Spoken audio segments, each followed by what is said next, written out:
Kaizer Chiefs star Kosingiphile Ngcobeni has officially tied the knot with his longtime love for Thabiso Nhleki.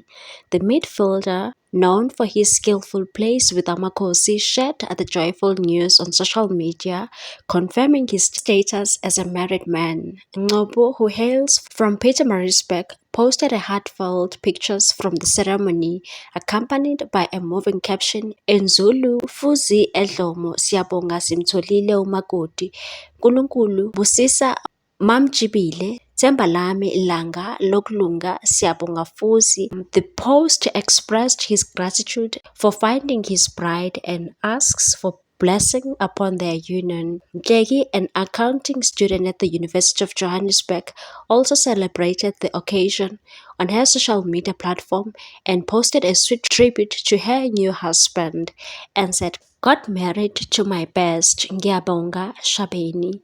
Though the location of the wedding remains a mystery, fans and well-wishers flooded the couple's post with messages of congratulations. Ngcobo, a rising star at Kaizer Chiefs, received an outpouring of support from both the football community and fans alike, wishing the couple a lifetime of happiness. Congratulations are in order to the couple. Please like, comment, share, and subscribe for more sports news.